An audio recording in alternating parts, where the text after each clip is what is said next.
அனைவருக்கும் வணக்கம். எண்ணுயிர் தோழா என்ற இந்த நிகழ்ச்சியின் 9வது பகுதிக்கு உங்களை அன்போடு வரவேற்கிறேன்.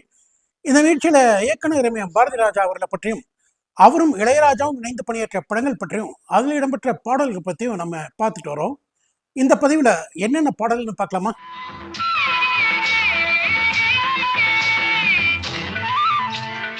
பாரதி ராஜாவும் இளையராஜாவும் இணைந்து கொடுத்த 14வது திரைப்படம் 14/1985 வெளியான ஒரு கைதியின் டைரி. படத்துல மொத்தம் 3 பாடல்கள்.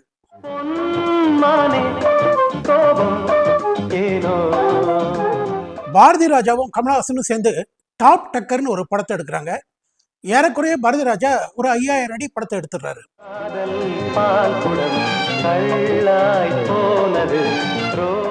எடுத்த வரைக்கும் பாரதி ராஜா படத்தை போட்டு பார்க்குறாரு. அவருக்கு சிகப்பு ரோஜாக்கள் படத்தையே திரும்ப எடுத்தது போல ஒரு ஃபீலிங் வருது. அதனால அந்த படத்தை அப்படியே டிராப் பண்ணிடுறாரு.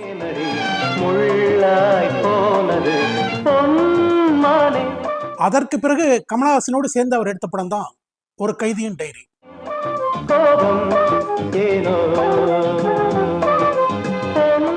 ஒரு கைதியின் டைரி படத்தோட கதையை பாக்யராஜ் எழுதியிருப்பார்.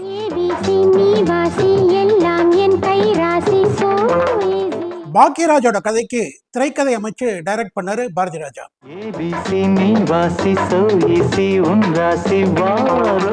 ஒரு கைதியின் டைரி படத்துல பாக்யராஜ் எழுதின கிளைமேக்ஸை மட்டும் பாரதி ராஜா மாற்றி எடுத்தாரு.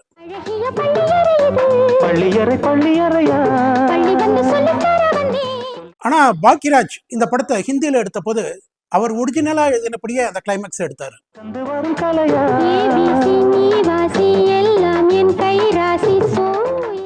பாரதி ராஜா இளையராஜா காம்பினேஷன் அப்படின்னு சொன்னாலே அந்த பாட்டுல ஏதாவது ஒரு புதுமை இருக்கும். இந்த பாட்டுலயும் அதை பண்ணியிருப்பார் இளையராஜா.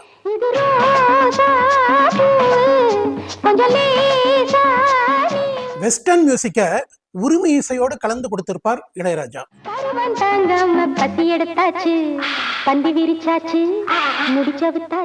இந்த மாதிரி ஒரு சிச்சுவேஷன்ல இந்த மாதிரி ஒரு டியூனுக்கு உரிமையை மிக்ஸ் பண்றதுங்கிறது யாருமே எதிர்பார்க்காத ஒண்ணு.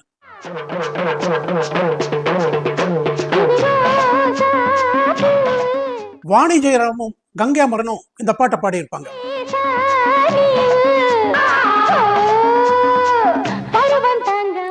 எண்ணுயிர் தோழா நிகழ்ச்சியில நம்ம அடுத்தது பார்க்க போறது 15/8/1985 வெளியான முதல் மரியாதை. இது இளையராஜாவும் பாரதி ராஜாவும் ஒன்றாக சேர்ந்த 15வது திரைப்படம். படத்துல மொத்தம் 9 பாடல்கள்.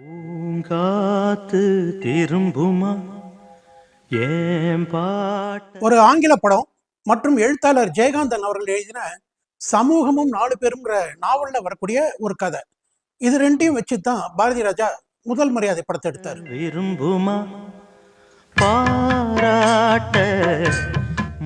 சிவாஜி கணேசன் நடிச்ச கேரக்டர்ல முதல்ல ராஜேஷை நடிக்க வைக்கணும் அப்படின்ட்டு பாரதி ராஜாவும் செல்வராஜும் ஆசைப்படுறாங்க.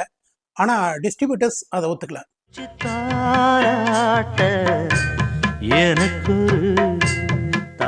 அடுத்ததா அந்த கேரக்டர்ல எஸ்பிபியை நடிக்க வைக்கலாம் அப்படின்ட்டு ட்ரை பண்றாங்க. ஆனா எஸ்பிபி அப்ப ரொம்ப பிஸியா இருந்ததுனால அதுவும் நடக்கல.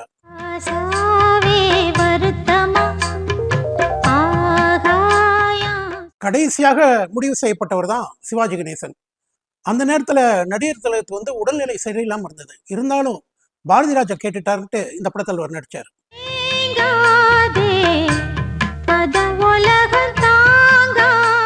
ராதா நடிக்க வேண்டிய கேரக்டர்ல முதல்ல நடிக்க வேண்டியது ராதிகா தான். ஆனா சுவாதி முத்தியம் படத்துல அவங்க ரொம்ப பிஸியா இருந்ததுனால நடிக்க மறுத்துட்டார்.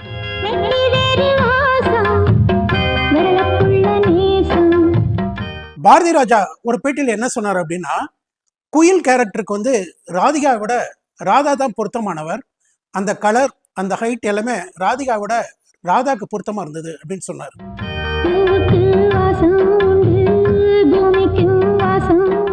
இப்படி சர்ச்சைகள் ஒரு பக்கம் போயிட்டு இருந்தாலும் முதல் மரியாதை படத்துல ராதாவுக்கு ராதிகா குரல் கொடுத்திருப்பாரு.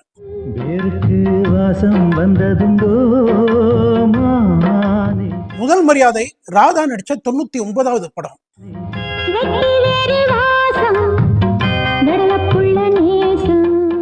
சிவாஜிக்கு ஜோடியா வடிவுக்கரசியை தேர்ந்தெடுத்தார் பாரதி ராஜா. அவர் எங்கா இருக்கிறதுனால மேக்கப் மூலமே அவருடைய வயசை அதிகப்படுத்தினார். சிட்டுக்குருவி. பாரதி ராஜா கேட்டுக்கொண்டதுனால நடிகர் திலகம் சிவாஜி கணேசன் படம் முழுவதுமே அண்டர் பிளே பண்ணாரு. சோடி எங்க அத கூட்டிக்கிட்டு எங்க விட்டத்துல வந்து கூடு. ஒவ்வொரு காட்சி எடுக்கிறதுக்கு முன்னாலையுமே பாரதி ராஜா என்ன எதிர்பார்க்கிறாரு, அவர் எப்படி எதிர்பார்க்கிறாரு அப்படிங்கறத அவர்கிட்ட கேட்டு கேட்டு நடித்தார் நடிகர் திலகம் சிவாஜி கணேசன். பொல்லாத வீடு கட்டு பொன்னான கூடு. அதே போல பாரதி ராஜா கேட்டதுனால மேக்கப் இல்லாம விக் இல்லாம நடிச்சார் சிவாஜி கணேசன். இப்ப பொண்டாட்டி இல்ல வந்து எங்கூட பாடு. திருமதி வி.என். ஜானகியோட உறவினர் திலீப்பனை ஹீரோவா தேர்ந்தெடுத்தார் பாரதி ராஜா. ஆனா அவர் நடிக்கிறதுல ஆர்வம் இல்லாம பிசினஸ்ல ரொம்ப ஆர்வமா இருந்தாரு.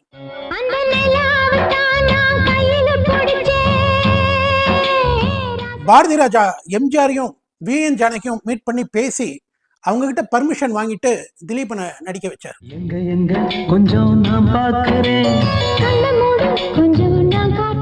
சிங்கப்பூரை சேர்ந்த சாஷா செல்வராஜ ரஞ்சினின்னு பேர் மாத்தி ஹீரோயினா இன்ட்ரோடியூஸ் பண்ணார் பாரதி ராஜா.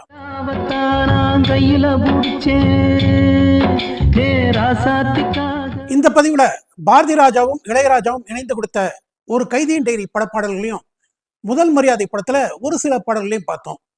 முதல் மரியாதை படத்துல இன்னும் பல இன்ட்ரெஸ்டிங்கான விஷயங்களும் இன்னும் இனிமையான பாடல்களும் இருக்கு. அதை வரும் பதிவுல பார்க்கலாம். நன்றி, வணக்கம்.